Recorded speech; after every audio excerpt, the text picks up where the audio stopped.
Boa noite aí. Vamos lá, vamos. Tá tudo bem? Tudo em paz aí com vocês? E se vocês que estão aí na igreja quiserem acessar pelo telefone, igual eu falei semana passada, fica mais fácil. É para quem quiser participar, quem quiser fazer alguma intervenção, comentário, alguma coisa, tá bom? Fica à vontade.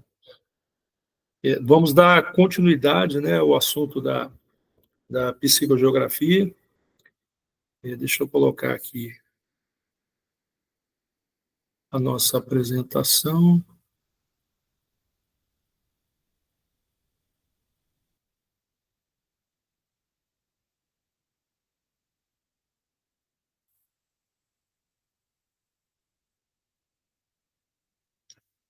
Deixa eu voltar aqui.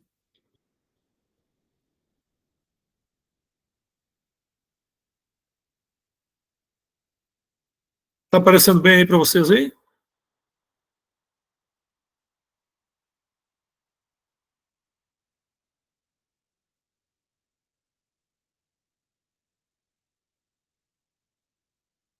Está aparecendo aí? Bem, não.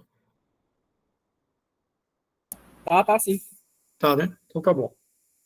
Então nós vamos recomeçar de onde nós paramos, né?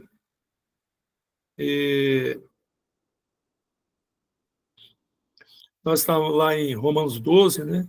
Falamos um pouco sobre a necessidade de mudar a mentalidade, né? Mentalidade é tudo, né?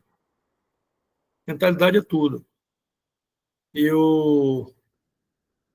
Às vezes a gente não tem nem ideia, né, do que uma renovação de mente, ou seja, uma perspectiva diferente da vida, né, uma perspectiva nova, o que ela pode fazer, né? Eu comentei com vocês aqui na semana passada, que aconteceu na semana passada. Eu comentei com vocês aqui sobre um caso de um moço que estava tentando fazer financiamento de caminhão lá nos Estados Unidos. Eu comentei com vocês esse assunto ou não?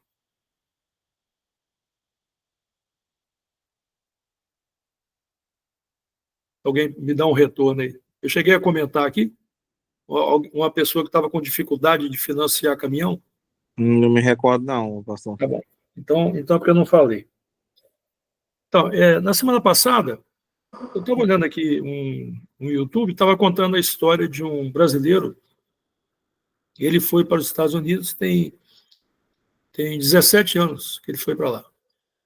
E ele conta que nos 3 primeiros anos ele sofreu muito e tudo, mas que depois as coisas começaram a engrenar.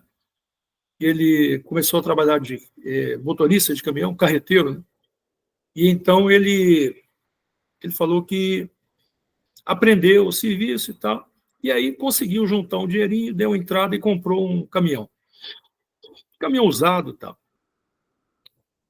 Aí foi progredindo. Ele foi progredindo, e aí ele conseguiu comprar outro caminhão, um caminhão usado, velho. E aí ele disse que montou uma empresa de transportes. Ele chegou a ter 14 caminhões, mas eram caminhões usados, né? Então ele disse que começou a comprar caminhão novo, só que tinha muita dificuldade para financiar, sabe? E aí ele ia ao banco, né? E falava assim: olha, eu quero financiar 2 caminhões, eu tenho condições, eu já tenho 14. Aí o gerente olhava para ele e falava assim: olha, no máximo eu posso financiar um caminhão para você. E aí falava assim: mas se eu conseguir financiar só um caminhão por ano, eu não vou renovar minha frota nunca. Não vou renovar nunca. Porque quando eu chegar no 14º caminhão, o que eu comprei nesse ano já vai estar com 14 anos. Ah, mas pela sua documentação aí, não tem jeito. E ele disse que ia lá no contador dele e tal, o contador, não tem jeito. Aí ele conheceu uma pessoa lá que também era dono de transportadora, só que uma transportadora grande, não era igual a dele, era de caminhões novos. Né? E ele disse que fez amizade com esse moço e tudo. E um dia esse moço falou assim, olha, vai ter um jantar aí de negócios com empresários do ramo, né, de transporte. Apareça lá. Ele falou, mas eu não sei, a minha empresa é tão pequena. Ele falou, não, mas você vai conhecer pessoas interessantes, pessoas que também já foram pequenos e tudo. Ele disse que foi. Aí, quando ele chegou lá, ele disse que estava meio deslocado, né, e tal. Mas aí ele começou a conversar com alguém que estava sentado na mesa ao lado dele, e aí o cara perguntou o que ele fazia, ele falou e tal. Aí ele falou assim, eu estou tentando renovar minha frota, mas estou com muita dificuldade. Ele falou, dificuldade de quê? Eu estou com dificuldade de empréstimo bancário. Ele falou, mas a coisa mais fácil do mundo é arrumar empréstimo para comprar caminhão. Aí ele falou, não, eu só consigo um de cada vez, é muito difícil. Aí ele falou, não, mas como é que você está fazendo? Que tipo de documentação você está levando? Aí ele falou, eu levo assim que o meu contador prepara. Ele falou, não, é porque o seu contador não deve ter experiência no ramo de transporte e tal, financiamento para caminhão. Então, você vai fazer o seguinte, você vai levar a documentação dessa maneira, assim, e aí depois você vai me contar o que aconteceu. Aí ele falou, puxa vida, mas meu contador nunca me falou isso, né? Aí ele foi lá e preparou a documentação e foi ao banco. Chegou lá no mesmo gerente, né, que ele estava acostumado, onde ele tinha conta, né? Ele falou assim, olha, eu quero financiar 2 caminhões. Aí disse que o gerente olhou aquela papelada toda e olhou para ele e falou assim, 2? Ele falou, com essa documentação acho que dá para 2, né? Ele falou, com essa documentação, te dou 15 caminhões. Eu financio 15 caminhões para você. Ele falou, por que você não trouxe isso aqui antes? Aí ele falou, não sabe. Não, do jeito que está aqui, não. Aí ele falou, 15, sério? Ele falou, então eu quero os 15. Então, hoje ele tem uma grande transportadora, ficou rico, tem 2 grandes oficinas mecânicas, tem loja de autopeça, restaurante, ficou milionário. Ele tem 55 caminhões, e ele falou, olha, o caminhão mais velho que eu tenho aqui só tem 2 anos. Então, eu renovo a frota, a cada 2 anos a frota já está renovada. E 55 caminhões basculantes, ele trabalha com negócio lá de obras e tal. Ainda tem uns outros equipamentos lá, mas enfim. Mentalidade, né? Ele foi a um jantar, ele não foi a um encontro de contadores, gerente de banco, né? Ele foi a um jantar onde tinha outros empresários e tudo, e ele aprendeu, numa conversa de 2 minutos, né, uma coisa que destravou a vida dele, né, e fez com que ele deixasse de ter um monte de caminhão velho que vivia dando problema, vivia quebrando, né, para um empresário com um monte de caminhões novos e ficou rico, né? Mas o que é isso, né? Isso é mentalidade, né? Quando ele foi para porque ele participava, né, de outros grupos e tal, mas era com pessoas da mesma mentalidade dele, que tinham as mesmas dificuldades, e quando se reuniam, né, lamentavam as mesmas coisas. Quando ele foi para um outro grupo, que estava num outro patamar, que tinha uma outra mentalidade, que não estava nem preocupado, né, se o outro crescesse, porque isso não atrapalha, né? Se eu sou grande e o outro é pequeno, se o outro se tornar grande, isso não me torna menor. Então, quando você tem relacionamento com pessoas que têm esse tipo de mentalidade, né, essas pessoas te ajudam a crescer. Então, quando Paulo está falando sobre renovar a mente, ele está falando sobre criar uma nova mentalidade, né? Mentalidade é uma coisa que muda o nosso destino, muda a nossa vida, né? Quando eu vi esse assunto, né, eu lembrei de um amigo, sabe, que ele tinha um negócio lá em São Paulo e ele era representante de uma empresa de banco, de financiamento. Então, ele me contou que conheceu um homem muito rico e que esse homem gostou muito dele, né, e que o convidava para ir a jantares, encontros, com outras pessoas também mais ricas ainda. E ele falou comigo que não ia porque ele se sentia diminuído, que ele não era rico e tudo. E aí, quando eu vi essa história, eu conversei com ele, né? Ele falou, realmente, talvez eu tenha perdido alguma oportunidade, né? Mas perdeu a oportunidade de mudar a forma de ver as coisas, a mentalidade, né? Então, cada grupo ele tem uma mentalidade, né? Eu não estou falando questão financeira só, não. É em tudo, sabe? Se você, por exemplo, está aliançado com um grupo que tem uma mentalidade vencedora, a chance de você vencer é muito maior do que se você está aliançado com um grupo pessimista. Isso acontece muito em Pastor, igrejas. Pois não, pode falar. vou te dar um exemplo aqui. Até a gente risca, eu uso agora no treinamento que eu faço em fazendas, a gente só risca e mostra a mesma mentalidade, pra você ter ideia. Nós mandamos uma programação, né, de, de trabalho que a gente faz na fazenda, e aí o veterinário da fazenda junto comigo enviou no grupo a mesma programação para os dois responsáveis de manejo, que é um capataz geral que cuida de um setor e o outro capataz geral que cuida de outro setor. A mesma programação foi enviada para os dois. Um respondeu da seguinte forma: agora o negócio começou a ficar bom, né, por causa da correria de trabalho. E o outro, que recebeu a mesma programação, já respondeu da seguinte forma: rapaz, nós estamos mortos, hein? Então, assim, isso aí que você está falando vai total de encontro à mentalidade das pessoas. Algumas pessoas, elas são positivas e encaram as dificuldades do dia a dia como uma forma de animá-lo a ser melhor cada dia, e outras pessoas já encaram como, vamos dizer assim, como uma coisa ruim, né? Os desafios que a gente encara no dia a dia. Então, a gente pode trazer isso até para o mundo espiritual, dentro da igreja também, e Claro. etc, né? Alguém se lembra, você falou aí de duas pessoas, é como se fossem dois grupos, né? Alguém se lembra aí de um caso na Bíblia parecido com esse, de questão de mentalidade, a mentalidade pessimista e a mentalidade vencedora, pessoas que viram a mesma coisa, que tiveram a mesma experiência e reagiram de forma completamente diferente, e o resultado para essas pessoas, você se lembra de uma passagem assim? Alguém se lembra? Alguém lembra?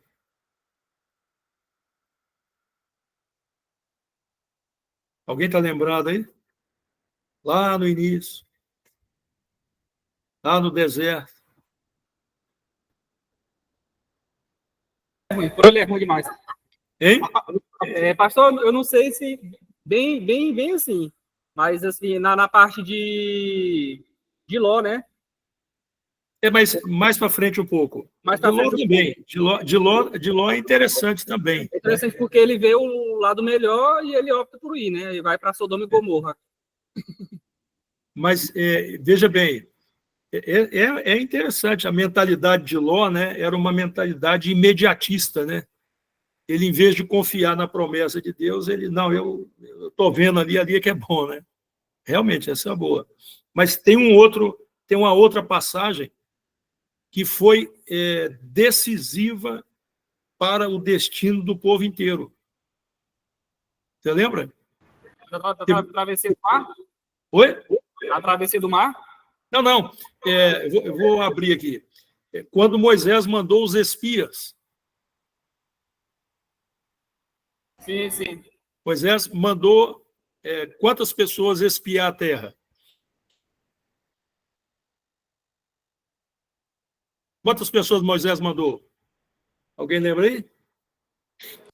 A Aline chutou 12 aqui. Hein? 12. Não, tá certo. Tá certo. 12 é um número que dá sempre para acertar alguma coisa. Viu? Mas foram 12. Aí 10 voltaram com uma impressão e 2 voltaram com outra. Vocês lembram o que aconteceu ou não? Alguém lembra aí? Eram 12. Dos 12, somente Josué e Caleb Boa. acreditaram na promessa.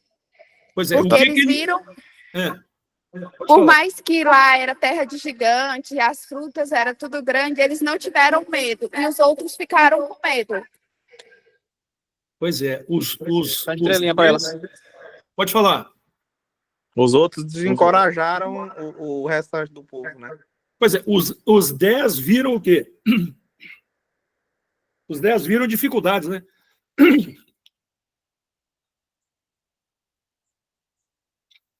Os 10 viram problemas, dificuldades gigantes. O que resultou em 40 anos de peregrinação no deserto, né? Exatamente. Exato. E os outros 2, eles viram oportunidades. Enquanto eles viram dificuldade, Josué e Caleb viram oportunidade. Josué falou, não tem conversa de dificuldade lá, não. Aqueles homens lá vão ser nosso garçom, e lá tem muito gado, muito boi, muito carne. Lá tem rodízio. Lá tem rodízio, lá tem muita uva para fazer suco. Josué e Caleb estavam vendo pelo lado otimista, né? Lá é uma terra maravilhosa, está tudo pronto lá para a gente tomar lá. Deus vai nos dar a terra. Os outros 10 viram gigantes. Porque quando você deixa o medo tomar conta da sua mente,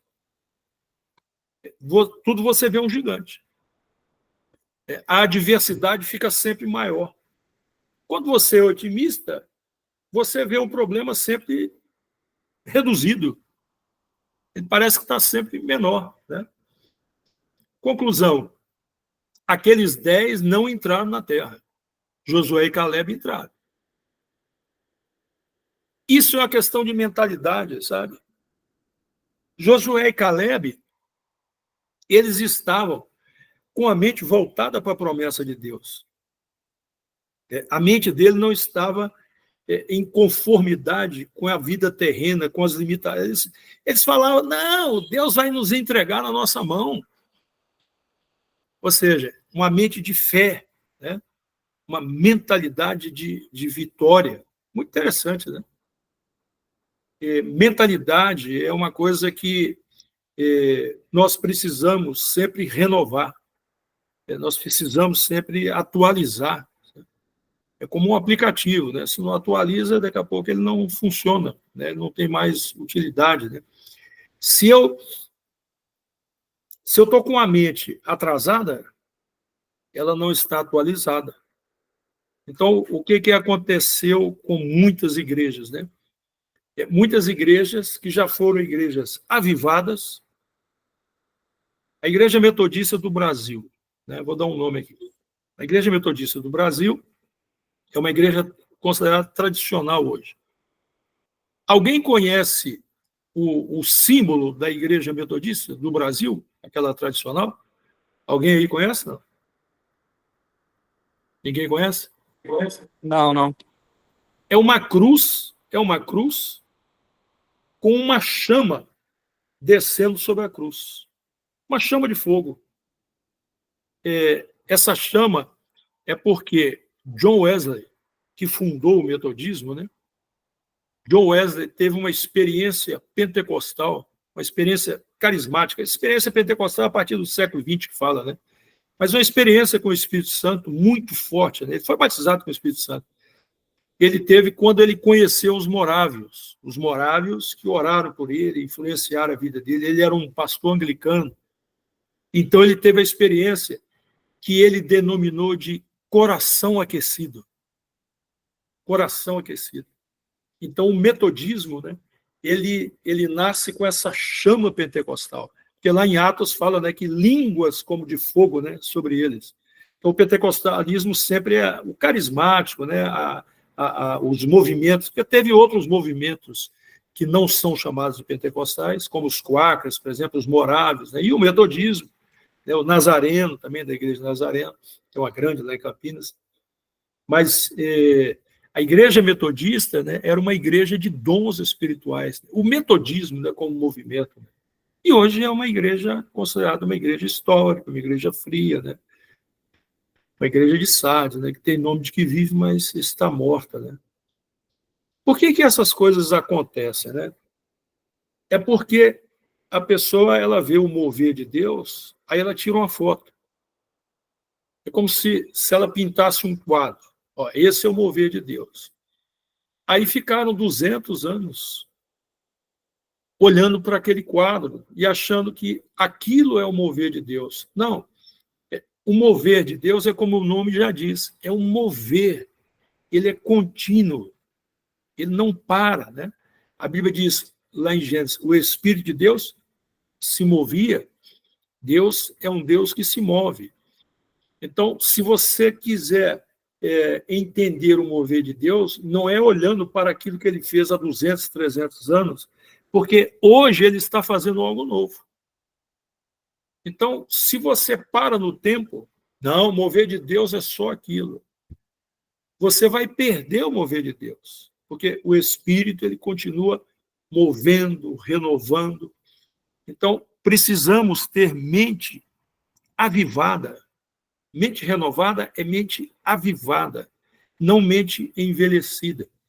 Porque se eu paro no tempo, eu, por exemplo, eu converti na década de 70. Né? O evangelho era diferente? Era diferente. Né? O evangelho que eu falo é assim, a cultura evangélica. Né? As igrejas, os irmãos, a maneira de cantar, a maneira de pregar era diferente? Era muito diferente. Ah, mas naquela época era bom. Mas se você, na década de 70, perguntasse a alguém que tinha 40, 50 anos de evangelho, ele ia falar com você assim, na década de 40, na década de 50, você não sabe o que era o poder de Deus. Alguém que participou, por exemplo, do movimento de tendas, lá no Cambuci, lá em São Paulo, de onde saiu a Igreja Quadrangular do Brasil, a Igreja Pentecostal da Bíblia, Deus é Amor, a Igreja depois Renascer, veio também desse movimento, só que mais na frente. Então, esse foi um movimento muito importante. O Brasil para Cristo nasce também desse movimento de tendas. Foi um movimento extraordinário, abalou São Paulo. Aí, se na década de 70 você falasse assim, olha que bênção que Deus está fazendo, aí o saudosista, que estava com a sua mente cheia de teia de aranha, ele ia falar com você, você não viu o que aconteceu aqui na década de 50? Mas se você, na década de 50, tivesse falado, olha que bênção que Deus está fazendo, aí aqueles que foram lá da década de 20, década de 30, quando o pentecostalismo estava iniciando no Brasil, que Deus fez grandes coisas, né? Como está fazendo hoje, Só que diferente. Mas na década de 50, se você perguntasse a alguém que vinha da década de 30, você precisa de ver o que aconteceu na década de 30. Então, nós temos esse problema, sabe? Nossa mente ela vai ficando envelhecida, endurecida. Quando Jesus falou com os fariseus que eles eram de coração duro, né? Coração duro, coração endurecido. A palavra é esclero, de onde vem esclerose, esclerosado. Então Jesus falou assim, o coração de vocês está esclerosado, está endurecido, está envelhecido. Então tem muita gente que está com a mente envelhecida, e quando a gente está com a mente envelhecida, a gente quer viver o velho vinho, mas Deus tem um vinho novo. E a gente quer colocar, a gente quer colocar o vinho novo no odre velho, ou seja, na estrutura que existia. Então tá bom, eu vou pegar o vinho novo, mas eu vou colocar na estrutura, ou seja, tem que ser daquela maneira, tem que ser daquele jeito. Não tem, irmão. Deus é um Deus que cria coisas novas todos os dias. Está renovando, está fazendo algo novo. O Espírito é um espírito de inteligência, de sabedoria. O Espírito não vai agir nos dias de hoje, século 21, 2025, com as pessoas de hoje que estão aqui, que tem smartphone, que tem o YouTube, que tem WhatsApp, que faz videoconferência, que, sei lá, que tem uma série de coisas diferentes do que existia há 100 anos atrás. Deus não vai agir com essas pessoas da mesma forma que ele agia 100 anos atrás, porque as pessoas são diferentes, elas pensam diferente. Então, nós precisamos estar sempre fazendo esta mudança, né? Mentalidade. Mentalidade é tudo. Mentalidade na igreja, se ela não for uma mentalidade de fé, de convicção, de confiança. É um problema para todo mundo, né? Então, existem pessoas na igreja que elas precisam de uma atenção especial, porque elas são, às vezes, de mente pessimista, como aqueles 10 espias. É preciso motivá-las, né? É preciso ampará-las, incentivá-las, né? Para que elas também possam ir renovando a sua mente, né? Mostrar para elas que há perspectivas, né? Aquele moço foi naquele jantar, né? E em 3 minutos de conversa com uma pessoa que ele nunca tinha conversado na vida, mas era alguém, né, inspirador. Esse homem, né, ele colocou fé, ele falou, não, vai que você vai conseguir, pode ir, você vai ver. Quer dizer, ele não cobrou um centavo, não cobrou nada, né? A igreja precisa de pessoas que sejam assim, motivadoras, inspiradoras, né? Eu, você, cada um de nós, né? Nós temos que ser um para o outro, né? Nós temos que ser esse tipo de pessoa que renove a mente do outro e não atrase a mente do outro, né? Essa coisa do saudosismo, irmão, isso é um perigo, sabe? Essa coisa de ficar, porque a igreja primitiva, irmão, a igreja primitiva tinha um monte de problema, um monte de pecado, está registrado, é só ler o Novo Testamento, você vai ver o que era a igreja primitiva, né? Eram muitas dificuldades, muitos problemas, muitos pecados, né?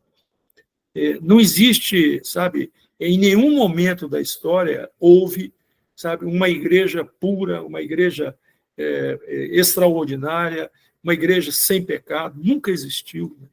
Nunca existiu. Eram homens sempre com problemas e tudo. Agora, o que nós percebemos ao longo da história, né, é que existem pessoas que permitiram ao Espírito Santo que renovasse, mudasse a sua mentalidade. Eu tenho que participar de uma vida comunitária, de uma vida corporativa, da vida eclesiástica, né, como alguém inspirador. Eu tenho que ser aquela pessoa na igreja, né, que inspire as pessoas, as coisas boas do Evangelho, né, a vencer o pecado, vencer o diabo, né, vencer o desânimo, né, a ser aquele que anima, a ser aquele, sabe, como se fosse uma bateria que recarrega as outras baterias. É isso que é essa mente, é isso que Paulo está falando. Porque, na verdade, assim, quando Jesus fala de nascer de novo, ele não está falando de nascimento físico. Ele mesmo explicou para Nicodemos, você não vai entrar no ventre da sua mãe e nascer de novo. Não é isso, né? É nascer do Espírito. Ou seja, é ter nova perspectiva, é ter uma nova mentalidade. Você é deste mundo, mas tem uma mentalidade celestial. Então, você está vendo as coisas que ninguém está vendo. Você está vendo o exército celestial à sua disposição, o poder de Deus se movendo. Você está vendo aquilo que Deus tem para nós amanhã. O cristianismo é viver hoje com os olhos no amanhã. Desfrutamos do hoje, sabendo que o amanhã nos espera, né? O amanhã nos aguarda. Então, é disso que Paulo está falando, né? Quando, na semana passada, né, quando eu entrei nessa questão do foco, né, é porque o nous, quando ele é abastecido, né, com a esperança, com a palavra, com o poder, com a convicção, com a fé, né? Então, quando o nous está abastecido, cria-se uma disposição mental. Veja que em Romanos 1, 28, né, a disposição mental é reprovável para praticarem coisas inconvenientes, né? Ali está falando, inclusive, sobre questões de homossexualidade, depravação, promiscuidade, né? Veja bem, tem pessoas que têm essa mentalidade, né? A disposição mental negativa, a disposição mental para o mal. Disposição mental não tem nada a ver com inteligência. Tem pessoas que são inteligentíssimas, mas a disposição mental dela é para assaltar, é para corromper, é para roubar. Onde for, né? Se ela é pobre, a disposição dela é para roubar a galinha do vizinho. Se é um político, é para roubar o dinheiro que iria para a merenda dos pobres, que ia para a saúde dos pobres, ele não está nem aí. A disposição mental, né, a mente dele está voltada para essas coisas. Então, Paulo chama isso de disposição mental ou da lei da minha mente. É aí que entra aquela passagem de 1 Coríntios 11, né, quando fala, examinai o homem, né, examine, pois, o homem a si mesmo. Eu preciso fazer isso diariamente, um autoexame, para entender a minha disposição mental. Vamos ver, aqui nós estamos falando, vocês são todos aí auxiliares, obreiros, cooperadores, né? Cooperadores, Paulo chamava de cooperadores, né? E vocês são o exército de elite, né, da igreja aí em redenção, né? Então, vocês são ministros, estão se dispondo a colaborar, né, alguns já exercendo funções, né, de maior envergadura do ponto de vista da visualização, porque tudo é importante, né? Se alguém exerce o ministério da intercessão, que é lá no cantinho, ninguém está vendo, é de suma importância. Mas, às vezes, exercemos um ministério, né, que a relevância dele é porque ele é público, ele é conhecido, né?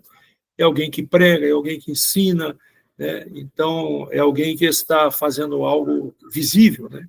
Mas vocês estão aí, né, estão estudando porque querem fazer o melhor, lógico, né? Vocês estamos aprendendo.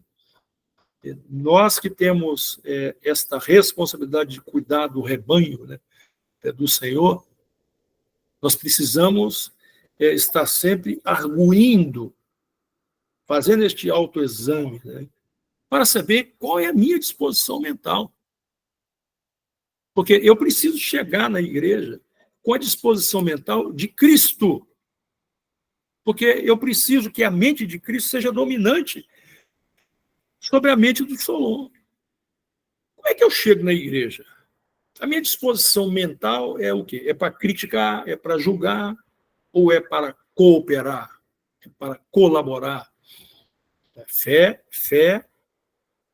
não é para competir. Fé é para cooperar. Né? Então, se eu chego para competir, aí a minha disposição mental está equivocada. Né? Mas se eu chego para cooperar, colaborar, me doar, né? Então, esse autoexame precisamos fazer diariamente, porque o inimigo ele está ao nosso derredor, né? Esperando brecha para entrar, e aí colocar em nós fortalezas mentais, né, contrárias àquilo que Deus espera de cada um de nós.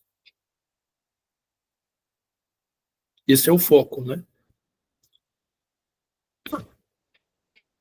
Vamos falar um pouco aqui sobre alguns aspectos bem práticos, né, da vida do cristão. Então, vamos falar aqui um pouco da psicogeografia e a política, né? O que você acha, né, eu queria a sua participação. Como deve ser a relação do cristão com a política? O vereador, o prefeito, o deputado, o governador. Como é que você acha, qual é a sua visão? Não sei se algum de vocês aí já é político, você tem pretensões. Não tem nenhum problema, meu irmão, não é pecado nem nada. É apenas uma parte da nossa atividade em sociedade, né? Assim como é comerciante, professor, político. Como é que você acha que deve ser, né, a visão de um cristão em relação à política? Queria a sua colaboração. Alguém pode... O que você entende? Pastor? Pode falar. Na verdade, o certo é ter o cristão na política, né? Como? Só que o problema é que é muito difícil não ter um que se corrompa pelo dinheiro. Mas o certo é que o cristão esteja inserido em todos os meios, né? Onde pode ajudar a sociedade. Só que a gente vê que muitos cristãos que entram na política, há pouco tempo ele se desvia e começa a se queimar com roubos mesmo, escândalo de roubo, corrupção. Eu enxergo da seguinte forma. Eu acho que tem que estar inserido, né, na política, mas que a igreja ela não se torne um braço da política. É assim que eu vejo, entendeu? E a política ela não pode ter a igreja como a política ou político, né? Como um centro de apoio aos seus interesses próprios. Muito nesse sentido. Ter a igreja como um braço, né? Um braço para os seus desejos próprios. Muito nesse sentido aí. Mas tem que estar inserido.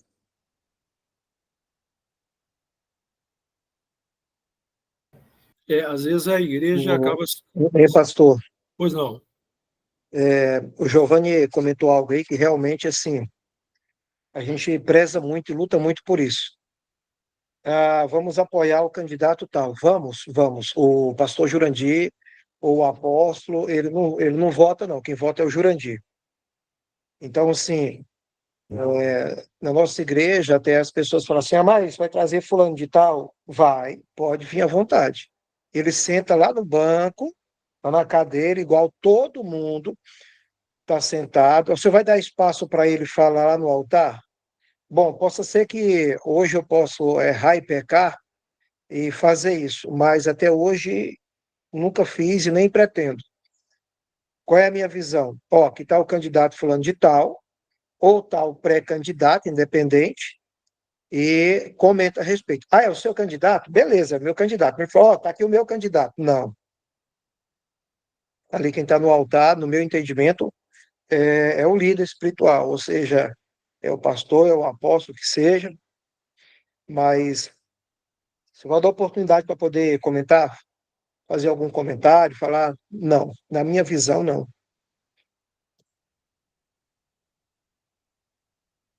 Às vezes a igreja acaba se tornando um partido político, né? A igreja ela tem uma obrigação profética. A católica que eu diga, hein? A igreja ela tem uma obrigação profética, né? Ela tem um ministério profético para a sociedade. E quando a igreja toma partido, porque os partidos políticos são chamados de partidos, porque eles representam parte da sociedade, né? E os cristãos, eles podem votar, eles podem se filiar a partidos, né? Mas a igreja não, né? Porque a igreja ela tem o seu ministério profético. Então, se eu me alinho, né, a um partido político, a um político, aí como é que eu vou fazer uma denúncia profética, né? Como é que eu vou exercer o meu ministério profético se eu estou envolvido, comprometido? E acaba que esse comprometimento ele não se torna apenas um apoio político, porque aí pessoas da igreja, né, começam a fazer parte do governo, aí vem todas as questões financeiras, esse tipo de envolvimento de status social, aí existem projetos pessoais, né? Então a igreja fica inibida, porque ela fica refém do governo. Então eu acho que a igreja ela pode os cristãos, né, podem ter candidatos, os pastores, os irmãos podem ter candidatos, né? Mas Agostinho dizia o seguinte, que o bispo e o imperador e César, né, eles tinham que andar lado a lado, mas sem se misturar. Cada um respeitando, né? Cada um respeitando a sua autoridade. Cada um se ocupando da sua autoridade. A igreja precisa estar livre para apontar o dedo profético, né, para a autoridade, em favor dos menos favorecidos, né, em favor dos injustiçados, né, tem que ter a voz, né, para gritar, né, em favor dos mais pobres, dos ofendidos, né, daqueles que estão sendo perseguidos, para apontar erros, né, falcatruas, corrupção. Mas o cristão na política, né, a questão do cristão na política é que ele já está eleito.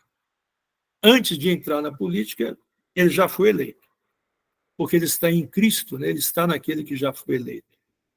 Ele não entra para ganhar o pleito. Essa é a minha visão. Qualquer pessoa do mundo, né, ela entra na política porque ela quer ganhar. Senão ela ia ficar em casa, né? Para que ela vai se expor, né? Se expor publicamente? Aí, quando você se expõe publicamente, né, aí começa a aparecer coisas sobre a sua vida. Ah, uma vez você fez isso, outra vez você fez aquilo. Por que as pessoas se expõem? Porque elas querem ganhar.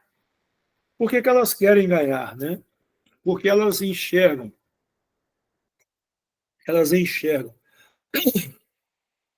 no poder, né, algo importante para elas, seja financeiro, econômico, né, seja social, mas elas enxergam ali uma oportunidade de realização, de algum tipo de realização. Essa história de falar, porque é para ajudar o povo, conversa, né? Ali é uma oportunidade de realização. O cristão, ele tem que se realizar em Cristo. Ele se realiza no Senhor. Então, o cristão entra na política não para ganhar o pleito. Ele é o único que não deve ter essa preocupação. Eu vou candidatar a vereador. Se a sua preocupação é ganhar, se você é cristão, é preferível não entrar. Se você não consegue ter uma mente desvinculada ao acesso ao poder, se a sua preocupação mental é conquistar aquele lugar, aquela cadeira, aquela posição, se é isto que você quer, então eu te aconselho. Eu já falei isso com pessoas que foram candidatas. Olha, se você quer entrar para ganhar, desista, não entre. Porque o cristão, ele entra na campanha para dar testemunho, para que Cristo seja visível para aquele grupo de pessoas da sociedade que estão tão fechados, né? A política, outro dia, alguém, acho que foi o Vitor, não sei, né, me perguntou sobre aquela passagem, os filhos de Arão que acenderam fogo estranho, né? Nadab, Abiú. Então, vou dar só uma pincelada, que eu não vou entrar no assunto agora, não, porque senão a gente não avança. Eles acenderam fogo estranho. Quando você lê o contexto daquela perícope, né, daquele contexto, daquele capítulo, vocês vão observar que, logo imediatamente, Moisés definiu que os sacerdotes não podem beber bebida forte. Então, aquilo estava relacionado, né, ao fato de eles terem feito coisas erradas. E eles morreram por causa disso. Então, eles acenderam fogo estranho porque eles beberam bebida forte. Bebida forte, ela desequilibra a alma. Já viu o sujeito bêbado? O sujeito bêbado tem até um teste que a polícia faz, né? Anda aqui 5 metros em linha reta. O cara bêbado não consegue, né? Ele fica desequilibrado. Espiritualmente, existem bebidas fortes. Então, ao sacerdote não é dado bebida forte. Ele não pode, né, fazer uso de bebida forte. Por quê? Porque desequilibra a alma. Então a Bíblia diz, não embebedeis com vinho, encheios do Espírito. Não existe uma proibição, né, taxativa de que você não possa beber. E eu não estou advogando em causa própria, eu não bebo bebida alcoólica, não bebo nenhuma, nem eu, nem a Beatriz. Nós gostamos muito de suco, Coca-Cola, refrigerante, suco, enfim. Não bebo bebida alcoólica. Eu conheço cristãos que bebem. Coca-Cola não, pastor. Coca-Cola não? Não. Aqui nós estamos lutando para poder todo mundo parar com Coca-Cola. Ah, é? Coca-Cola é perigoso, sabe? Eu gostava de Guaraná. Aí eu casei com a Beatriz. Beatriz era viciada na Coca-Cola. E eu gostava de Guaraná Antártica. E agora, aí depois, com o tempo, ela foi me viciando na Coca-Cola. Eu falei, parece que tudo é culpa sua. Mas eu gosto muito de Guaraná. Eu gosto de refrigerante, de um modo geral, de suco. E gosto de Coca-Cola também. Mas eu conheço pessoas que são crentes e tudo, e que bebem vinho, né? Eu não bebo. Aqui em casa não entra nem nada. Mas há uma advertência, né, de que a bebida forte, aí não é o vinho, não estou nem falando do vinho mais, Por exemplo, a política é uma bebida forte. Tudo aquilo que é uma paixão, né? A Bíblia fala que o vinho tem que ser bebido com equidade, né? Com equilíbrio, né? Não embebedeis, não fala para não beber, não embebedeis. Né? Então, aquilo que é paixão, né? A gente tem que tomar cuidado, né?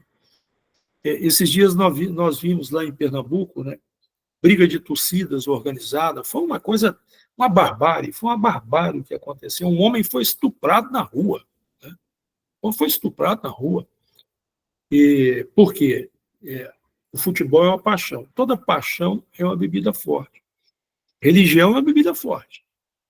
Religião é uma bebida que desequilibra a alma. Né? E as pessoas brigam por causa de religião. Já se mataram, né, por causa de religião, até hoje, né? Hoje mais muçulmanos, né? Mas nós já tivemos o período dos cruzados, as inquisições, né? Bebida forte, né? Mas a gente vê briga aí, né? Na internet direto, né? Pastor contra pastor, às vezes até de sangue, irmão de sangue, né? Brigando pelo poder religioso. Então, temos que tomar muito cuidado. Nós temos que me permita aqui a irreverência, né? Nos embriagar do Espírito, encher do Espírito, porque aí a alma fica equilibrada, mas não das paixões, não da bebida forte. Né?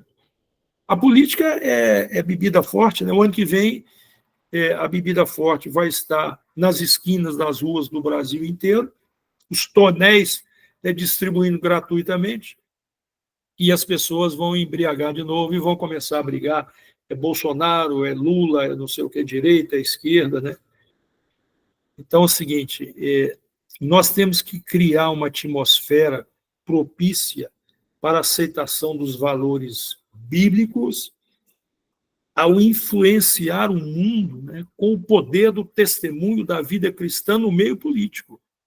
Se você entra na política com essa mentalidade, eu vou dar um testemunho, eu vou mostrar a eles como é que se comporta um cristão na política. Aí sim. Essa é uma psicogeografia correta. Pastor, Não. aqui na nossa cidade mesmo, tem um caso de um líder religioso que na igreja dele, se os pastores das igrejas deles não votassem nele, era expulso. Aqui, e recentemente também, um outro candidato, um membro foi expulso porque ele não apoiava, no caso, o prefeito, a vice dele era a pastora. Então, como ela era pastora da igreja, ele não apoiava, foi expulso da igreja também.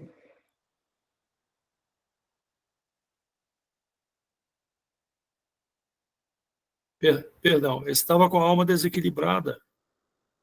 Isso é uma pessoa bêbada. A pessoa bêbada, no outro dia, ela entra de ressaca, ela fala, meu Deus, o que eu falei? A pessoa bêbada, ela briga com a mãe, ela xinga o pai, ela briga com o amigo do peito, ela perde o emprego porque ela xinga o patrão, ela faz coisas horríveis. Faz coisas horríveis. Aí no outro dia ela acorda e alguém fala com ela, rapaz, você lembra o que você fez ontem? Ela fala, nem me conta, nem me conta.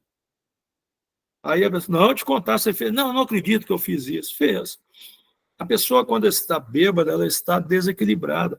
Como é que, sabe, um sujeito desse, certamente ele se arrepende depois, sabe?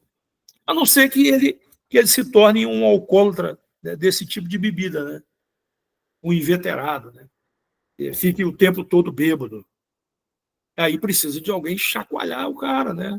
Falar, amigo, você não pode continuar assim. Né? Nós temos que nos embriagar do espírito, ou seja, aquilo que deve ser a nossa motivação é o espírito. Quando a mente está renovada, né, Cristo se torna o centro de todas as esferas da nossa vida. E aí vamos criando uma psicogeografia, ou seja, uma disposição mental, né, que vai influenciar as pessoas para Cristo. Então, se eu sou candidato a vereador, eu não estou querendo saber se eu vou ganhar ou vou perder a eleição. Isso é de menor importância. Eu quero saber se eu, no final, eu conseguir levar pessoas aos pés do Senhor.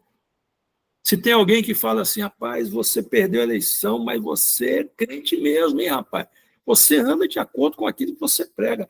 Que dia que é o culto lá na sua igreja? Eu quero ir lá ouvir você, rapaz. Agora, o que adianta? Tem um monte de gente aí que é crente, é pastor, é bispo, ganha eleição, e o cara que trabalha com ele não é crente, nunca foi à igreja dele, e se falar assim, você já foi? Ah, ou nada, ou nada.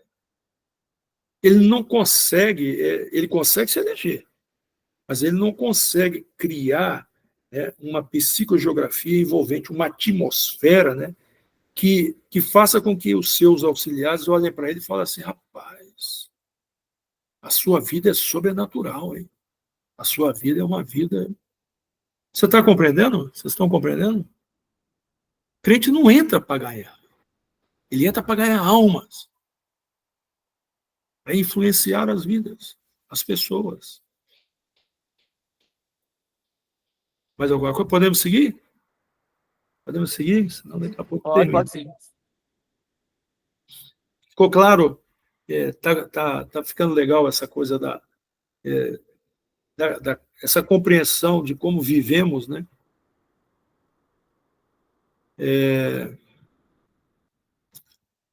Na nossa atividade profissional, atividade laboral, aí tá a imagem do sujeito aí, ó. Você vê que está de noite, olha lá o horário, já passou de 1h da manhã, já tomou um monte de café, está lá um monte de papel, então, o despertador já tocou, mas ele, mesmo assim, ele desligou o despertador e continuou trabalhando. Tem um nome que se dá para isso, né, que são os viciados em trabalho, e essas pessoas acabam abandonando a vida, né? A vida. E ficam até reclusos, né? Eles ficam refém da atividade profissional, né? E eles acabam perdendo o lar, os filhos, tudo, né? Mas ele se sente recompensado, né? A psicogeografia na atividade profissional, ela precisa ser também algo voltado para o Senhor, no seu trabalho como funcionário, no seu trabalho como empresário, não importa qual seja a sua atividade, né? O testemunho tem que vir à frente, né? E você sabe que a maioria das pessoas, né, elas trabalham porque elas querem ganhar dinheiro, muito dinheiro. Alguns querem apenas se sustentar, mas a maioria é porque ela está interessada mesmo, né, em ganhar dinheiro. Todos precisamos, né, de ser remunerados, né? Até mesmo na vida espiritual, né, aqueles que são chamados ao ministério, diz a Bíblia, digno é o trabalhador do seu salário. E aqueles que se afadigam, né, no ministério pastoral e no ensino, a Bíblia diz que são merecedores de salário em dobro, né? Mas o cristão, né, ele não trabalha para ganhar dinheiro. Da mesma forma que ele não entra na política para ganhar a eleição, o objetivo, né, o objetivo dele não é ganhar dinheiro. Mesmo porque quem o sustenta é o Senhor, né? E todo mundo é para ganhar dinheiro, né? Mas a sua mãe já disse para você que você não é todo mundo, lembra? Quando ela jogava sandália em você. O cristão, eu considero o cristão na atividade laboral como um agente secreto. Ele tem na sua atividade profissional, né, um disfarce. Um disfarce. Ele é empresário? Não. Ele está empresário. Ele é um agente do reino. Sabe aquele filme de agente secreto? O filme de agente secreto é assim, né? O cara às vezes está lá todo de faxineiro, está de mendigo, né? O cara está lá pedindo esmola, né? Aí ele passa, dá esmola, ele está lá todo sujo. Na verdade, ele está ali de tocar, ele está ali olhando alguém, está fiscalizando para ver se um bandido passa, né? Porque ele é um agente disfarçado, né? Ele é um agente secreto. Ele pode ser muitas coisas, né? Tem um filme sobre o Mossad, né, o Serviço Secreto de Israel. Aí eles preparam um cara para fingir que é empresário, comerciante, né, do ramo de tecidos e tudo. E para isso eles conseguirem pegar um nazista, né? Ele só estava disfarçado, né, de empresário, mas ele era um agente secreto, né, preparado, sabia lutar, armas e tudo, né? Então era muito bem preparado. Nós temos que ser muito bem preparados, né, para sermos agentes secretos na vida, no dia a dia. O cara é motorista de Uber. Não sei se aí na igreja tem algum motorista de Uber. Deve ter, né? Aqui na minha cidade, que é a metade da cidade de vocês, tem Uber aqui. Tem um irmão lá na igreja mesmo que faz Uber. E o motorista de Uber, o cristão motorista de Uber, ele não é motorista de Uber, ele é um agente secreto. Aí ele usa a sua atividade como motorista de Uber para influenciar as pessoas. É uma oportunidade, encontra uma brecha, prega para um, fala para outro. De repente a pessoa fala de uma dificuldade, ele fala, olha, eu vou orar por você. Posso levar seu nome lá na igreja para orar? Fazer esse... Olha, a pessoa, vocês vão orar? Vamos, eu vou orar. Você falou aí que sua mãe está doente, eu posso orar pela sua mãe? Assim você começa a abrir oportunidades, né? Você é um empresário, é um comerciante? Não, você tem um disfarce de comerciante. Você é um James Bond do reino. Do rei, não da rainha. Na verdade, a Inglaterra agora é o rei novamente, né? Mas é do rei Jesus, do rei dos reis, né? Ele nos coloca nas atividades, ele abre as portas. Ele não abre as portas para a gente ganhar dinheiro. Sabe, nós temos que parar com essas preocupações. O Senhor cuida de nós, o Senhor cuida de mim, cuida de você. Mas eu preciso ser este agente, criar o ambiente, né? Criar um ambiente favorável, né, como uma armadilha mental, né, para conquistar o coração, conquistar a mente dos outros para Cristo, para levá-los, né, cativos a Cristo. Né? Então, essa é a diferença. Né? O objetivo do sujeito lá na fábrica, né, é ser promovido. É ser promovido. Aí tem uma vaga. Olha, está entre vocês dois. Um de vocês dois vai ocupar a vaga. Eu sou cristão, o outro não. Ele, que não é cristão, ele vai usar todas as armas, né, para ele conseguir aquele posto e me derrubar. E alguém fala comigo, olha, falou mal de você lá para a diretoria, está fazendo coisas aí e tudo. E eu vou fazer o quê? Vou abençoar a vida dele. Vou mostrar a ele que eu sou diferente. Mas você não vai disputar? Disputar o quê? Eu estou disputando o coração dele. Se eu vou ser chefe ou não vou, isso não faz a menor diferença. Mas se você for chefe, você vai ganhar o dobro do salário. Mas se o Senhor não abençoar aquilo que eu ganho, eu vou ganhar o dobro e vai entrar num saquetel furado, não vai adiantar de nada. É importante que eu dê satisfação ao Senhor, que eu busque agradar ao Senhor. Então eu preciso criar uma atmosfera, um ambiente envolvente, com o meu testemunho, que sirva de armadilha.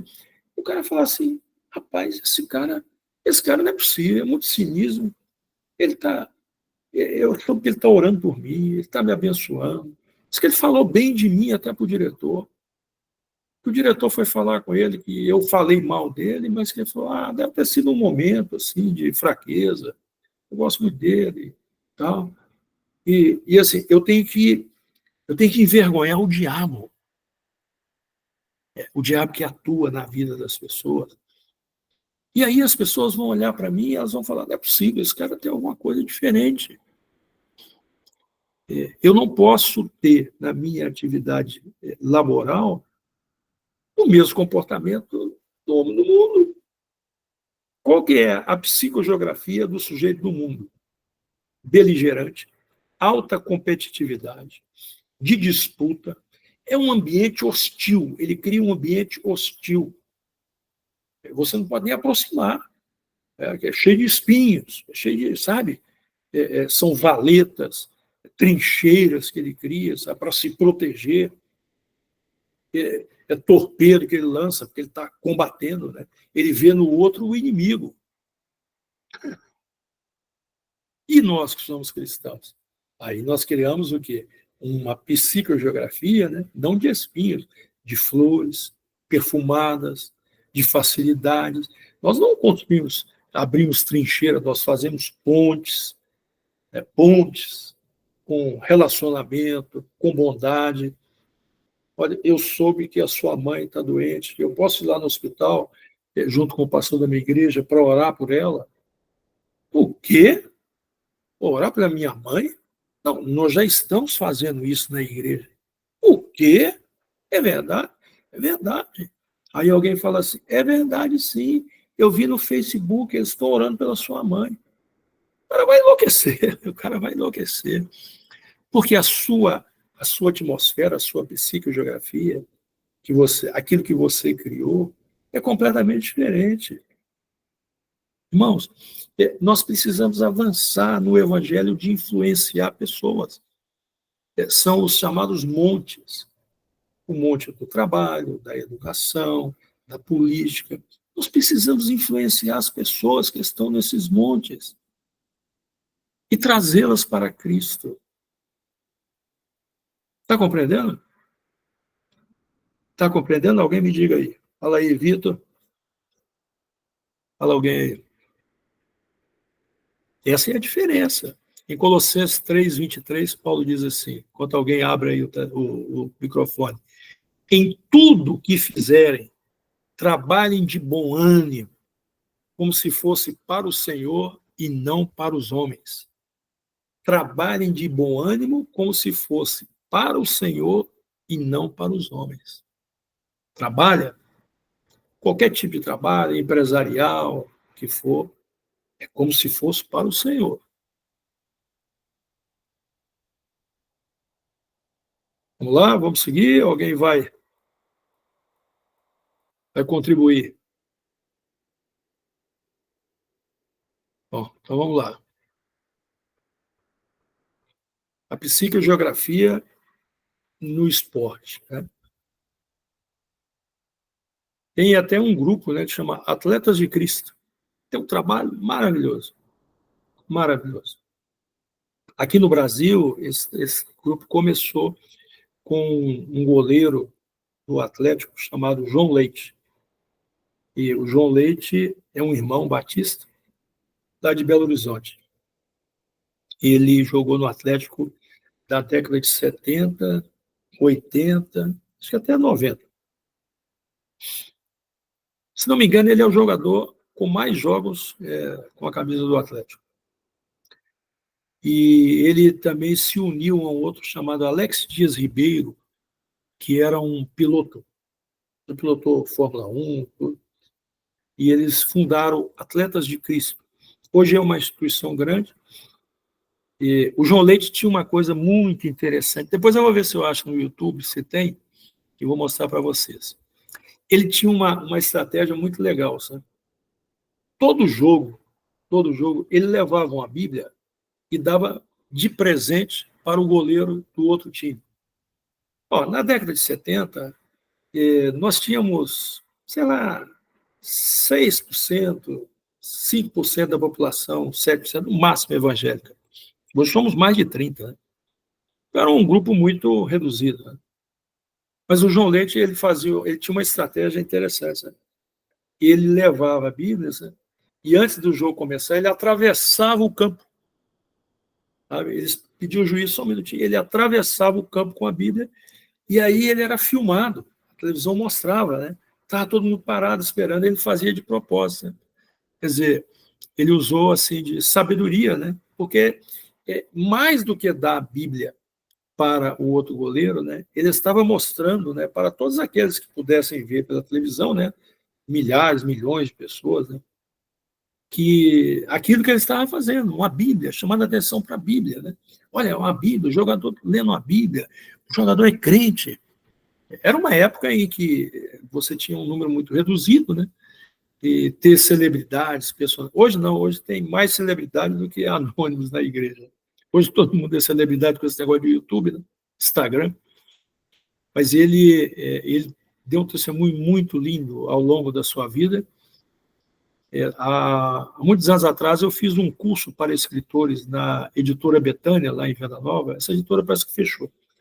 Era uma editora muito grande na época, e lá estava também. Foi um curso gratuito, nós ficamos lá por conta da editora e tudo. Eles selecionaram algumas pessoas, e eu estava lá. E a irmã dele estava lá, fazendo o curso também. E Venda Nova é um distrito lá de Belo Horizonte. E ela também falou muito sobre ele e tudo. E ele depois se tornou deputado, ele chegou a ser o deputado estadual mais votado de Minas. Ele foi deputado vários mandatos, eu não sei se ele é atualmente, mas ele foi muitas vezes, sabe? E assim, ele foi um deputado sem manchas, sem máculas, sabe? Um testemunho maravilhoso. O testemunho de João Leite é impressionante, sabe? Como atleta, como pai de família, como político, e ele foi uma pessoa assim que sempre colocou o evangelho, sabe? O evangelho, ele não era um candidato que usava os evangélicos, a Bíblia, nada disso, sabe? Ele era um candidato com propostas e tudo, mas todo mundo sabia, ó, e ele é evangélico. Mas era muito interessante todo o tipo de trabalho dele. Ele é muito respeitado, né, em Minas Gerais, e até hoje, eu não sei se ele é mais político, já tem muito tempo, e ele era um atleta. A atividade esportiva não pode ser apenas com o objetivo de conquistar medalhas, taças, troféus. Isso para o crente. Pastor, Pois não. até voltando um pouco sobre a política, o que veio muito sobre na internet sobre o prefeito de Sorocaba. Estão falando muito dele, porque ele está trazendo muita melhoria para Sorocaba, e ele deixou bem explícito que Sorocaba é a cidade do Senhor Jesus. E acho que recentemente teve um vídeo do povo do LGBT, onde Jesus simbolizava Jesus, tirava a roupa e estava só de calcinha. Ele fez um ofício e mandou, se fizesse a mesma coisa em Sorocaba, ia ser multado com mais de R$1 milhão. Ele deixou bem explícito mesmo que Sorocaba é a cidade, essa cidade é do Senhor Jesus. É uma coisa muito complexa, né? Essas coisas são muito difíceis, né, de administrar, né? Você chegar a um mandato executivo, né, prefeito, governador, presidente, você tem limitações, né? Você tem coisas que você pode, tem coisas que você não pode, tem coisas que deveria e não pode, né? É muito complicado. E nós não temos uma teocracia, né? Na verdade é isso, né?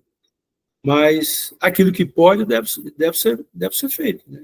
O que puder fazer tem que fazer, né? E o cristão, ele tem que entender a atividade esportiva, seja ela amadora, recreativa, né? Irmão, eu já vi caso de futebol de igreja da briga. Como é que pode? Nem está valendo nada, né? O pessoal se reunia no final de semana para recreação, para lazer, para comunhão, né? Para divertir. E aí o cara está lá levando a sério, parece que está disputando a Copa do Mundo, né? E dá briga. Como é que briga? Como é que irmãos brigam por causa de futebol, né? Por causa de lazer? Se é lazer, se é recreativo, é para todo mundo se alegrar, né? E o time ganhou do outro 10-0, o que perdeu de 10-0 tem que rir bastante. Né? E qual é o problema, né?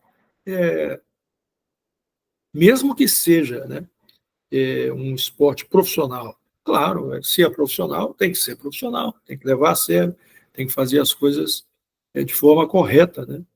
Mas o cristão, ele tem que ter sempre em mente, né, que ele tem um testemunho para dar.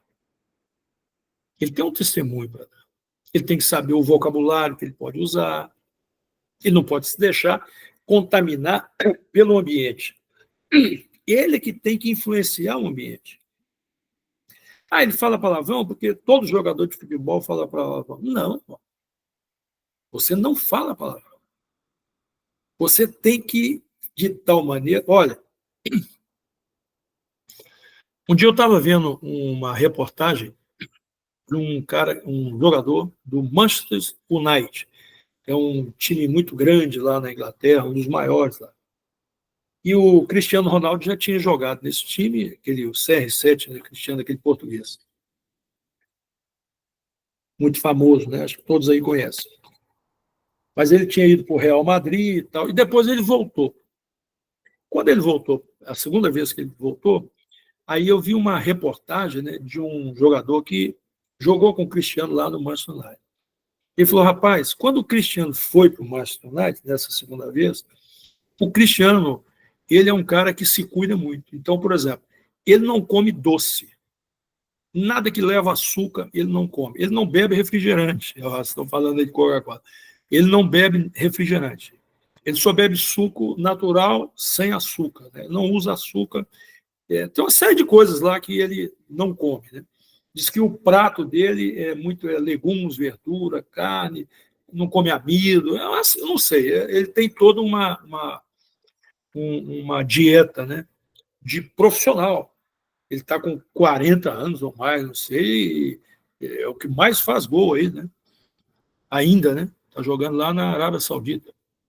Mas o rapaz falou o seguinte, que eles, né, eles que já estavam lá, eles tinham um comportamento na hora do jantar, na hora do almoço, né, lá do clube, né? Aí todos, né, tava. Aí o Cristiano Ronaldo chegou. O Cristiano Ronaldo chegou, e eles começaram a observar. Na hora que Cristiano Ronaldo entrava no refeitório, e aí eles falavam, e agora? Como é que nós vamos fazer?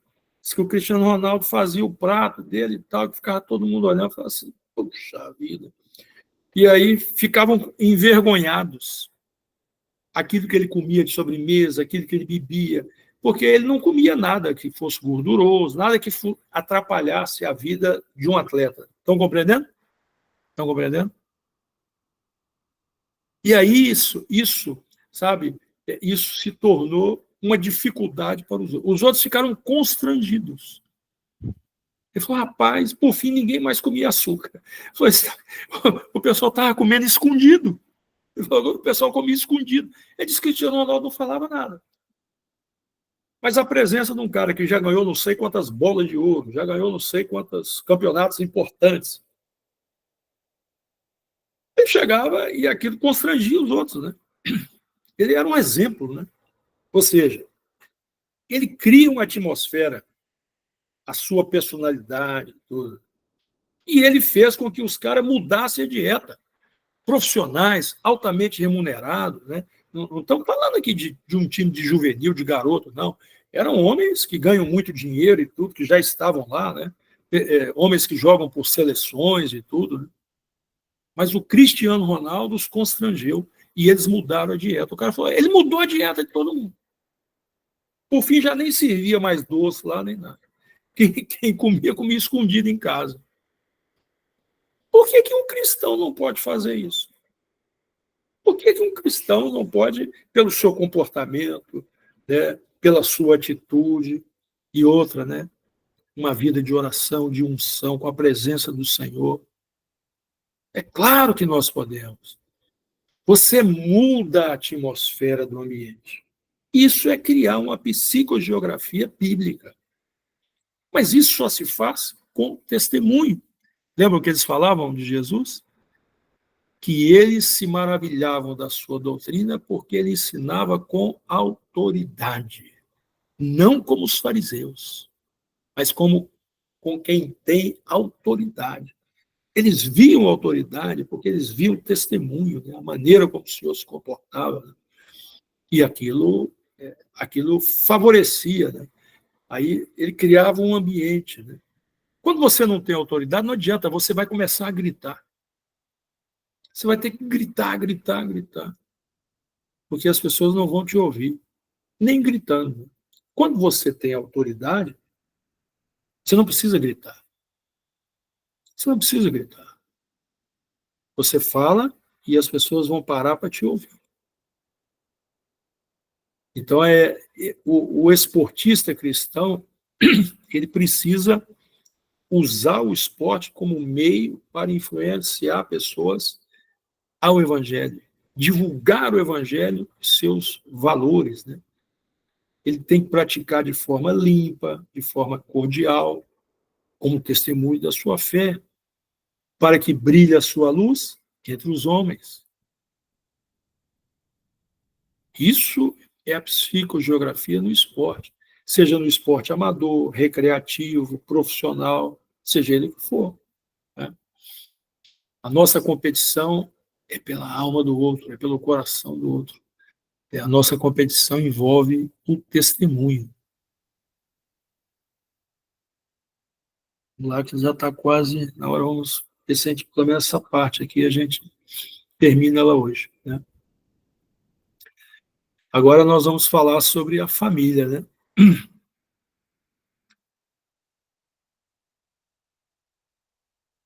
Aí Provérbios diz, a resposta branda desvia o furor, mas a palavra dura suscita a ira.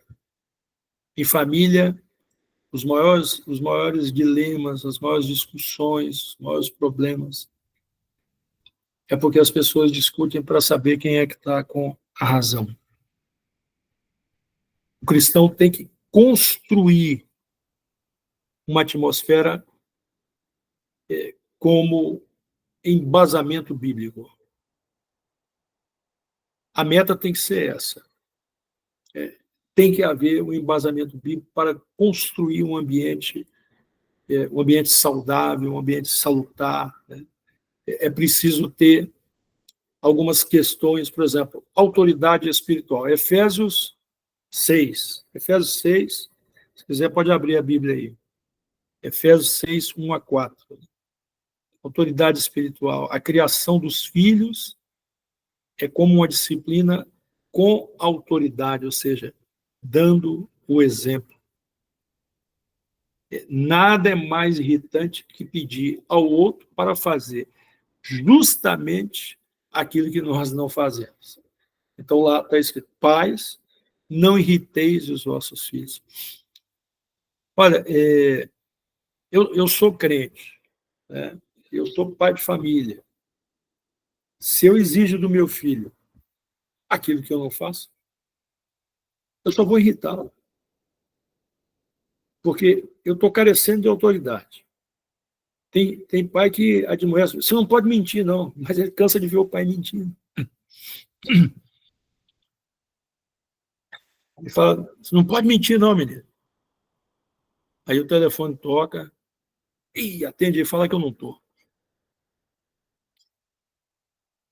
Carece de autoridade.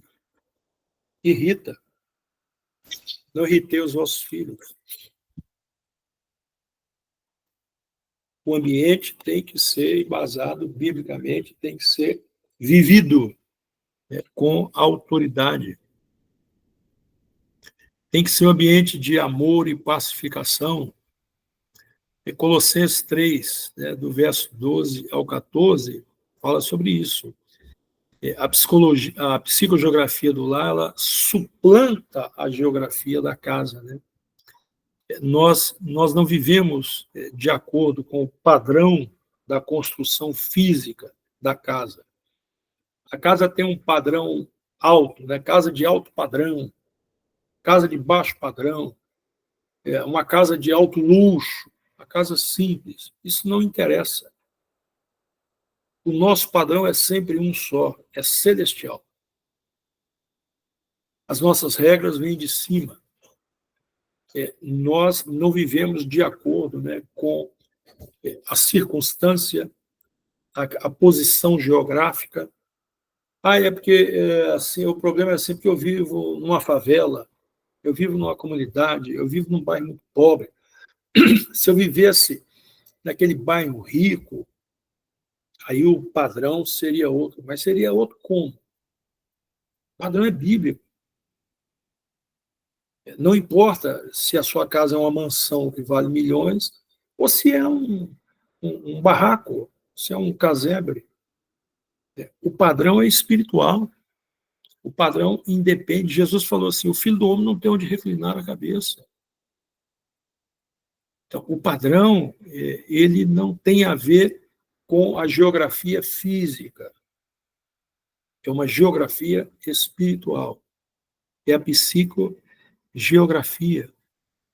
Nesse padrão, né, o amor e a comunhão, ele prevalecem sobre as circunstâncias físicas ou financeiras. Tem um ditado diz assim, na casa que falta pão, todo mundo grita e ninguém tem razão. Isso é no mundo. Isso não pode ser o nosso padrão. O nosso padrão é do amor e da comunhão prevalecendo sempre sobre as circunstâncias. Mas é difícil sentir amor quando as coisas estão difíceis, problema, falta de dinheiro, dívida. Mas quem é que nos ensinou que o amor é um simples sentimento? O sentimento é de afeição. O sentimento não tem a ver com amor. Eu vejo um cachorrinho bonitinho, eu tenho afeição. Eu tenho um sentimento legal para aquele cachorrinho bonitinho, por um cavalo bonito, por uma pessoa. Eu conheço alguém à primeira vista, eu gostei dessa pessoa, eu tive um bom sentimento, mas isso não é amor. Amar é escolher o melhor para o outro. Isso que é amor. É por isso que é um mandamento. Amar o próximo como a ti mesmo. É um mandamento, é o segundo grande mandamento. Amarás ao Senhor teu Deus e amarás ao teu próximo como a ti mesmo. Então, amar é escolha. Se amar é um mandamento, isso significa que eu tenho que obedecer. Mas eu não sinto nada, mas não é sobre sentimento. É sobre escolha. E amar quer dizer que eu escolho o que é melhor para o outro. Então, eu estou lá convivendo com o apóstolo Jurandir, eu tenho que escolher o melhor para ele. Eu estou lá na igreja, tal, eu tenho que escolher o que é melhor para os irmãos. Isso é amar. Mas eu não estou gostando do comportamento desses irmãos. Eu amo esses irmãos, mas eu não estou suportando o comportamento dele. Eu vou embora para outra igreja. Mas aí isso não é amor. Isso é abandono. Isso é quase um ódio disfarçado.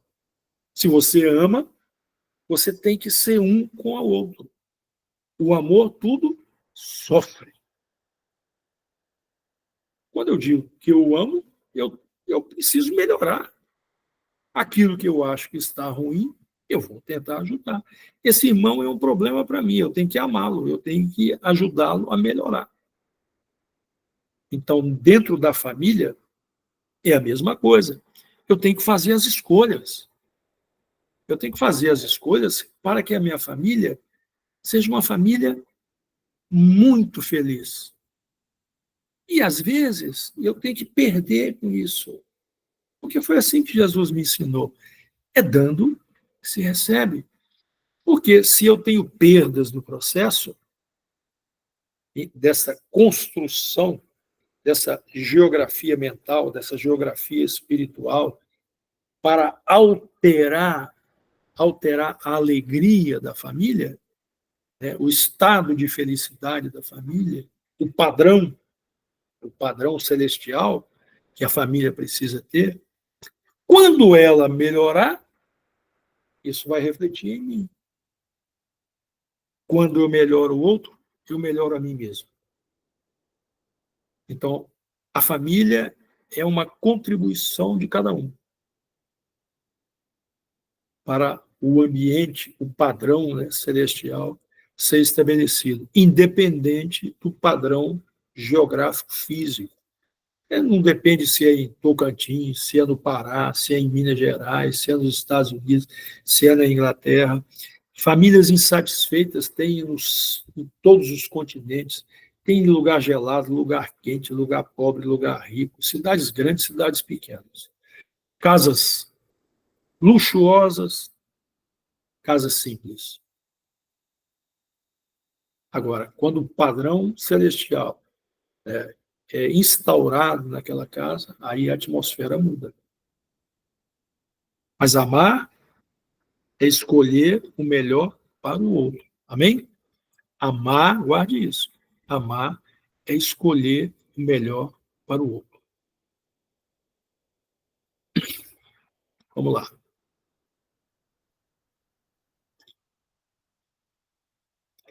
Nós vimos esporte, família, trabalho, política, né? Falamos de lazer, educação. Tudo isso, tá? Precisa estar em volta da psicogeografia bíblica. Ou seja, a influência da psicogeografia bíblica, ela deve estar perspassando, né, todas as áreas. Aqui tem umas.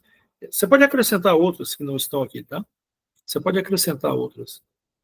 Qualquer que seja a atividade social, área social, qualquer que seja o tipo de relacionamento que você está envolvido, a psicogeografia bíblica, ela tem que contaminar esse relacionamento, tem que influenciar. O eixo tem que ser o padrão bíblico. Quando nós construímos, né, atividades mentais, né, ambientes mentais celestiais para essas áreas da vida com as quais nós lidamos no dia a dia, né? Alguns vão da escola ou da faculdade para casa. Né? Então, precisa criar ambientes favoráveis, né? Onde estuda e no lar. E vai para a igreja, na igreja também. Ah, mas eu tenho coisas lá na igreja. Irmão, você precisa alterar aquilo que está ruim a partir da sua psicogeografia. Se cada um de nós, né, contribuir com um ambiente mental favorável, né, nós não mudamos apenas o aspecto particular do nosso envolvimento, né, com aquela comunidade. Nós vamos mudar toda ela. Toda ela. Eu tenho dificuldade com alguém na igreja. Eu preciso mudar esse ambiente de relacionamento com essa pessoa. Eu preciso criar um ambiente, né, que seja favorável para que a gente possa ter um excelente relacionamento. E com isso, eu vou influenciar todo o restante, ou seja, toda a igreja. Está compreendendo? Se for no trabalho, a mesma coisa. Eu tenho alguém lá no trabalho que é muito difícil, então eu preciso orar, preciso que o Espírito me dê sabedoria, me dê estratégias. Eu vou conversar com alguém lá na igreja, eu vou conversar com alguém que tenha experiência no assunto, alguém que possa me ajudar. Como eu vou mudar essa situação? Irmãos, cristãos são pessoas diferentes, elas não são normais. Elas vivem de desafios. Elas precisam mudar o ambiente em que elas estão inseridas. A Bíblia toda foi escrita, Paulo diz, como exemplo para nós. O que a gente percebe dos homens, das mulheres da Bíblia, que são como heroínas e heróis da fé para nós, é que eles tinham essa capacidade, e eles faziam isso. Eles viviam com autoridade daquilo com a qual eles acreditavam, né? Eu lembro que quando Sara morreu, que Abraão falou assim, eu preciso de um pedaço de terra para enterrar a minha mulher. Então aqueles reis, aqueles príncipes, né, aqueles homens líderes, né, daquela região disseram, não, você é um príncipe de Deus, Abraão. É tudo seu, onde você quiser, então, assim, a presença de Abraão, né, gerava uma atmosfera completamente diferente, né, em relação às outras pessoas. Eles viam a autoridade nele. Quando você vê figuras como Moisés, né, é uma coisa impressionante. Né? Jesus nem se fala, né? Jesus nem se fala. Né? Ele chegava, todos paravam. Chegou o mestre. quando ele falava, né, o que ele provocava, o que ele produzia nas pessoas, né, as mudanças, né. Algumas não eram nem bem recebidas naquele momento, mas serviam de lições para a história, né, como quando ele libertou o Gadareno, né. Aquilo foi um negócio fantástico, né. Foi tão assim poderoso, né, que eles temeram pela sua presença, né. Mas era um temor assim de quem não quer mudanças, né? Que percebeu, se esse homem fica aqui, ele vai mudar a nossa estrutura de pensamento, a nossa estrutura de vida, de religião, de tudo, né? Mas eles reconheceram essa capacidade. Por isso que eles falaram, não, é melhor o senhor ir embora. E as pessoas, elas precisam, né, reconhecer isso em nós. Nós temos que levar uma vida diferente. É muito difícil, mas, irmãos, o evangelho é difícil. Jesus falou, o caminho é estreito. Quando ele está falando de caminho estreito, ele está falando exatamente sobre isso, né? Sobre esse tipo de comportamento, de abrir mão, às vezes, de coisas relevantes, importantes. Né? É assim, né? A mente renovada, ela é uma mente vencedora. Precisamos ter essa mentalidade de Josué e de Caleb, né? Precisamos ter essa mentalidade, né? de compreender a dimensão do céu, né, sobre a nossa existência. Às vezes parece que nós só temos uma religião diferente, uma outra religião. Às vezes não nos sentimos como se estivéssemos amparados pelo céu e tivéssemos a capacidade de levar o céu até onde nós estamos.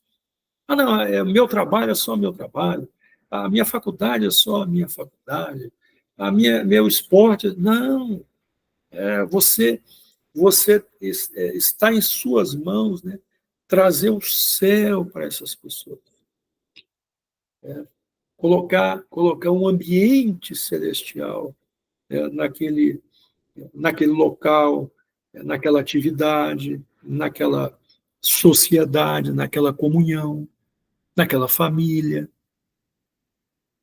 Nós precisamos entender isso e permitir que o Espírito realize isso através de nós. Nós temos que ter a palavra, né, como o eixo da vida. É a palavra. Nós não podemos pegar a nossa... eu sou empresário e agora a minha religião é de acordo com a minha atividade empresarial. Não pode, irmão. É o contrário. A minha vida espiritual é que tem que influenciar a minha vida empresarial. O homem, o Solon espiritual, ele tem que dominar sobre o Solon empresário. O Solon espiritual, que caminha com o Senhor, que tem vida com o Senhor, ele não pode ser apenas aquele ator do teatro, da religião, sabe, aos domingos, 2, 3 horas por semana. Não. O Solon espiritual, ele tem que ser dominante sobre o pai de família Solon. Ele tem que exercer a influência, né? Ele tem que criar um ambiente, né, totalmente celestial em todas as atividades onde eu seja o ator, mesmo que eu seja ator secundário. Se eu sou um empregado, não tem problema. Eu sou um faxineiro, não tem problema. Eu posso criar esse ambiente. Eu tenho que fazer isso. E aí eu posso influenciar a pessoa. Existem muitos casos, né, de pessoas que são subalternos na empresa. Conheci casos, assim, faxineiro, e por causa do seu testemunho, levar o seu diretor para a igreja, aos pés de Cristo. Quantos casos, quantos testemunhos nós já vimos, né, da patroa que se converteu pelo testemunho da empregada doméstica. Na década de 70, o Espírito Santo usou isso, essa estratégia, mas assim, de forma extraordinária, que mudou, inclusive, o patamar do número de evangelho, do percentual de evangelho da sociedade em uma década. Foram principalmente as empregadas domésticas, os serventes de pedreiro e pedreiro, que influenciaram a classe média brasileira. Quem levou a classe média brasileira para a igreja foram os pobres, foram as empregadas domésticas, foram os pedreiros que levaram os engenheiros, foram os auxiliares de enfermagem que levaram os médicos. Não existia médico, não existia engenheiro, não existia patroa. As nossas igrejas, em sua maioria, principalmente as igrejas pentecostais, eram compostas por servente de pedreiro, pedreiro e empregada doméstica. Era assim. E isso não foi impedimento, pelo contrário. Deus usou essas empregadas domésticas como agentes do reino dentro daquelas casas.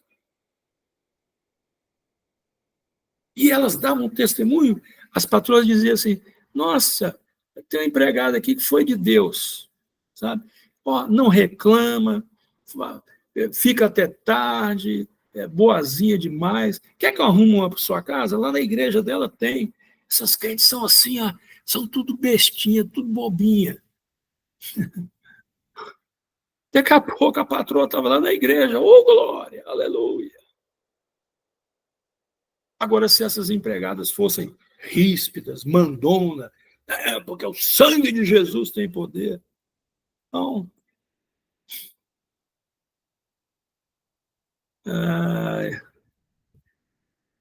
Uma estratégia tremenda.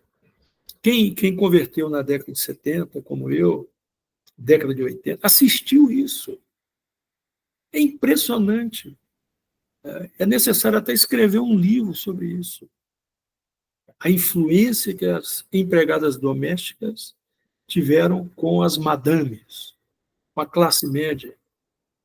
Levaram todas para a igreja. Elas hoje são pastoras, são mães de pastores.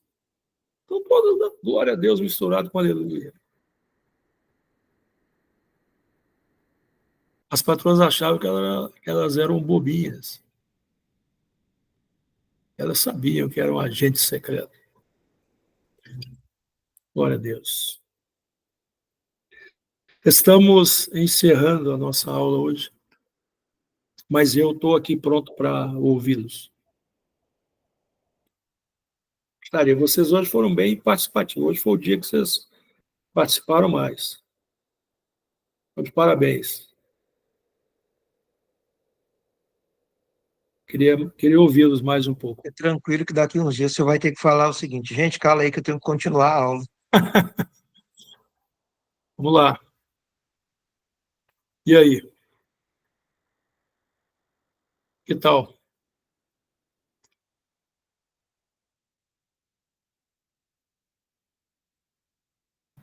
Ninguém vai falar nada? Não é possível. Eu elogiei e vocês ficam calados. Vou tirar o elogio.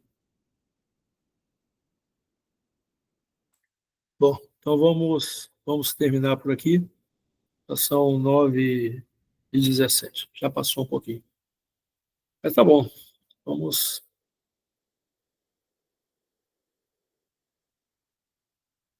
Deixa eu sair aqui. Desligar aqui também. Parar a gravação.